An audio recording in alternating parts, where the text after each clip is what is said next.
अब आइए बता दें वेदांता में जो खबरें चल रही कि कंपनी बायबैक ला सकती है और बायबैक लाकर इनडायरेक्टली प्रमोटर्स की स्टेक बढ़ सकती है।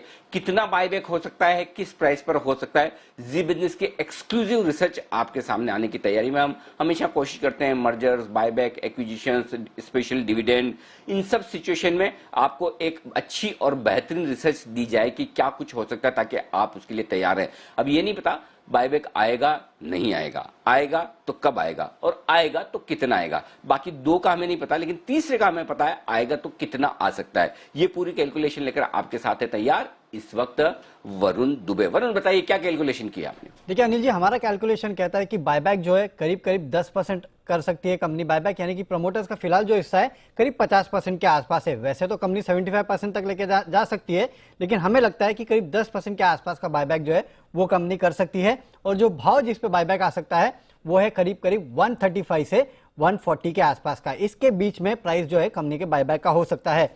अब ये कैलकुलेशन हमने कैसे की ये आपको बताते हैं। इस कंपनी का जो कुल पेड अप कैपिटल और रिजर्व है वो करीब 56,300 करोड़ के आसपास है।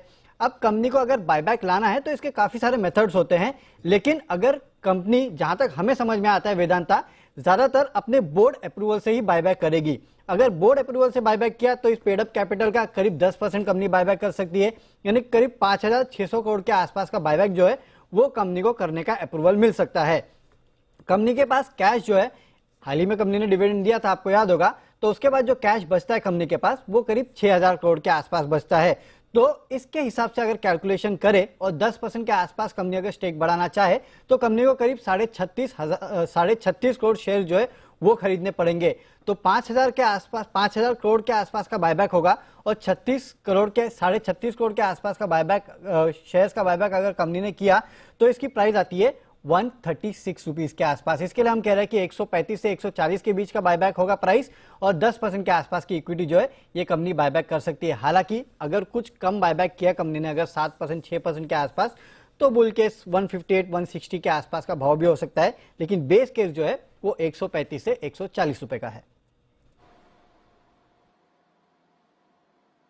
ओके 135 से 140 रुपए के आसपास का बायबैक हो सकता है अगर 10% का किया। तो 5% का करेंगे तो जाहिर सी बात है कि अपनी प्राइस बढ़ाएंगे, लेकिन अगर इरादा प्रमोटर्स को अपनी स्टेक बढ़ाने का है कि अब डायरेक्टली डीलिस्टिंग करना है मुश्किल, स्टेक बढ़ाई जाए बायबैक करके, तो जाहिर सी बात है फिर वो बड़ा बायबैक करने की सोचेंगे और कम प्राइस पर भी। एक बार जैन साहब से राय लें। जैन साहब, वेदांता क्या है आपका व्यू?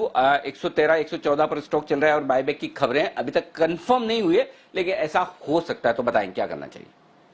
नहीं हो सकता, देखिए डीलिस्टिंग में जब अनसक्सेसफुल हुए हैं तो यहाँ पे कुछ ना कुछ करेंगे। और देखिए बीपीसीएल वाली न्यूज भी साथ में है, तो डाउनसाइड रिस्क बहुत ज्यादा लगती नहीं है। और जिस तरीके से मेटल्स में भी रुझान है और इंडस्ट्रियल्स और मटेरियल्स अब जब चलेंगे, क्योंकि जब नॉर्मल सी की तरफ आते तो ये सारे स्टॉक्स भी अच्छा करेंगे ही। टाटा स्टील अच्छा परफॉर्म किया है, जेएसडब्ल्यू किया है, तो ये भी ज्यादा पिछड़ा हुआ नहीं रहेगा। सो ओवरऑल डाउनसाइड रिस्क कम है, जिन्होंने ले रखा वो होल्ड करके रखे।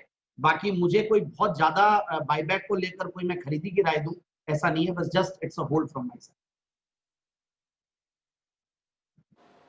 ओके तो ये है आपके लिए राय होल्ड करने की वेदांता में।